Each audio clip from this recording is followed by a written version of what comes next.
All right, trying to get this done tonight for you folks. So, trusting God in hard times, lessons from the life of Elijah. We're going to chapter 4. Times of faith. Someone has defined faith within acrostic, forsaking all I trust him. This certainly describes what Elijah did in the stories recorded about him in 1 Kings 17. He forsook all to trust God. After he confronted King Ahab and ridiculed his idol Baal, he escaped into the wilderness under God's direction. For at least a year he had to trust God to provide him in a desolate place in a miraculous way. Elijah's first lesson in trust then was that God could provide for him. But God was not done teaching. Elijah's next lesson was to learn that God could provide for others as well. Life wasn't simply about Elijah. He had to see the needs of others and respond with a God-directed concern for them. Elijah would learn that lesson in Zarephath, a woman's testing. For the third time in a short record we have of Elijah's life until now, he listens to and heeds God's call for him to exercise his faith.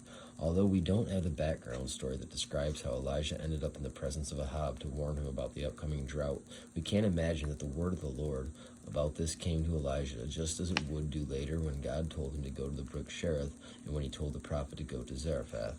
We can assume that God gave Elijah specific instructions about his proclamation to the king.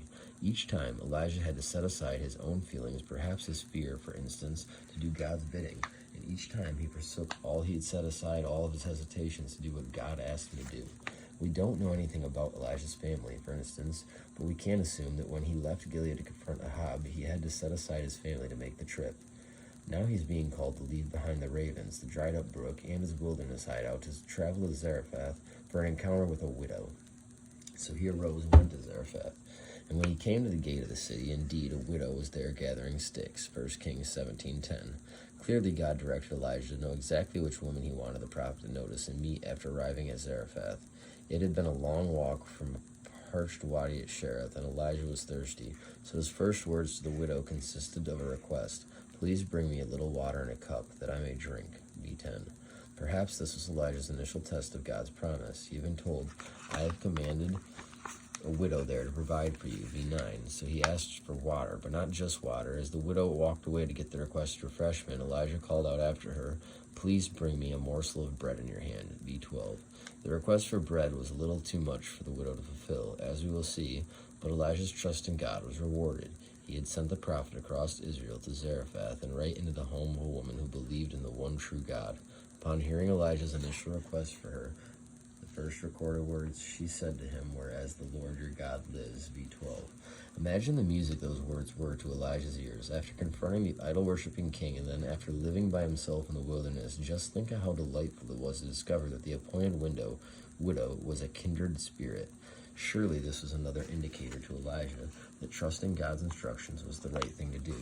For the next 2 years, Elijah would be supported by this woman, and though he would discover how poor she was,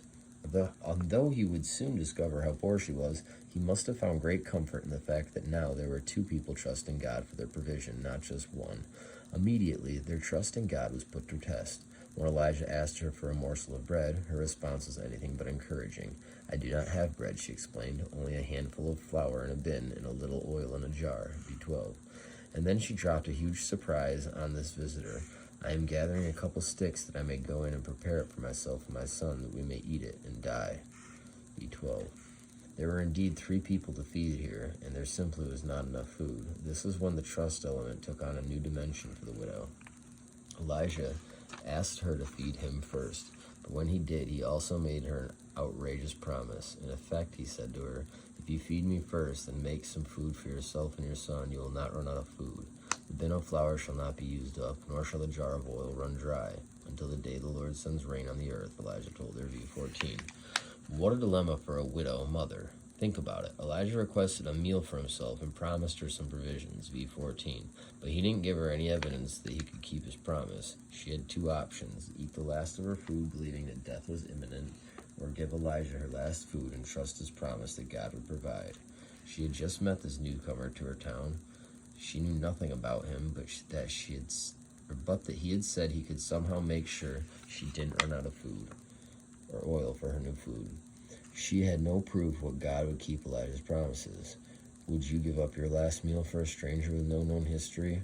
Remember, faith is the substance of things hoped for, the evidence of things not seen, Hebrews 11:1. The woman responded in faith to what she hoped for, yet could not see. She went away and did according to the word of Elijah, v:15. He asked her to feed him first, and when she obeyed, the God of provision blessed her. As a result, the widow, her son, and Elijah ate for many days, v:15. God's constant supply of flour and oil for this woman made a miracle. It pictures Jesus' promise in Matthew 6:33. Seek first the kingdom of God and his righteousness, and all these things shall be added to you. She put God's purposes first, and God graciously provided. The widow of Zarephath was tested by an out-of-town prophet who showed up one day with some outlandish request, and she passed the exam victoriously, a family's crisis. Because of God's provision of food for the family, the son did not starve to death, which must have given confidence to his mother. Unfortunately, a new crisis came along to threaten the widow's son. He became very sick. In fact, he was so sick that he stopped breathing. Now it happened after these things that the son of the woman who owned the house became sick. The record tells us, and his sickness was so serious that there was no breath left in him, v:17. This was a family crisis that made the earlier incident seem small by comparison. The miracle of never-ending foodstuffs lost its glamour when the widow's son became ill. We are not told at this time that he died, only that he had no breath. There is no greater crisis for a mother than to see her child in danger. Sorry, Mom, you're so worried, but I'm doing well. This poor widow's only son was her one joy in the midst of poverty and on the edge living, and now she seems to have lost him to an invisible enemy that she couldn't fight. On the face of it, we would say, that's not fair. She did everything right. She trusted, obeyed, and had a servant's heart. What more could she do?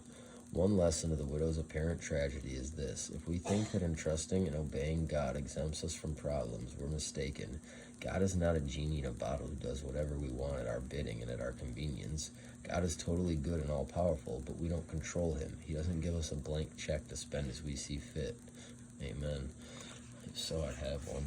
Both Elijah and the widow had to learn that God is in control, and so must we. We must recognize and trust the purposes of God, even in the painful crises of life. A mother's pain. It is natural for those who are facing the tragedy of an unexpected death to seek out answers, the big why question. Our natural inclination is to attribute meaning to such inexplicable events, and often that leads us to try and figure out who is to blame for the tragedy. For reasons we cannot fully understand, the widow of Zarephath turned her questioning finger at Elijah, the out-of-town guest who had invited himself into her house. Perhaps she felt that Elijah, who seemed to have a connection with God, had attracted God's attention to her, and maybe she could have reasoned, since God was paying close attention to her household because of Elijah. He saw sin in her life, and that meant punishment for her, and that punishment, she may have reasoned, was being meted out through the death of her son. We cannot know for sure why she came to the conclusion that Elijah was the fall guy in this drama, but we know from the next text that she was blaming him. She said to Elijah, "What have I to do with you, O man of God? Have you come to me to bring my sin to remembrance and to kill my son?" v:18. Look at the inner battle raging in her heart. Anger. What have I to do with you, O man of God? Sadly, in times of pain, we often lash out at those closest to us, even those who have done much for us. It's as if she said, "I wish you had never come." Elijah's presence in her household somehow sparked in her a feeling of anger. Her mention of his being a man of God would indicate that she felt that God was paying special attention to him and his situation in her household. Guilt. Have you come to me to bring my sin to remembrance? This came from her suspicion that the proximity of a prophet enabled God to see her sins more clearly. How many times does guilt play into tragedy that we face? We are left thinking, I should have done something different so this wouldn't have happened. Blame. And to kill my son? We are not told specifically why she thought God was judging her, but she was sure that her son's apparent death was payment for her sin. Perhaps this widow, who did believe in God, also had some pagan beliefs mixed up in her thought system, which would explain her thinking that the gods or God were in some way plotting against her. A prophet's compassion. What would we do given this situation? There on the couch lies a non-breathing child, the only hope of the future and happiness for a woman who has already lost the companionship and love of her husband. She lashes out at an uninvited visitor who had earlier had the audacity to ask her for her last morsel of food. Now she accuses him of causing the apparent death of her beloved offspring. It is a scene of extreme sadness and despair. How would we respond if we had been accused of causing this apparent tragedy? Would we react verbally to the mother's claims, denying our involvement in her son's demise? Or would we do what Elijah, the ordinary prophet, did? Without a retort to the widow's words of anger, guilt, and blame, he simply said to her, "Give me your son."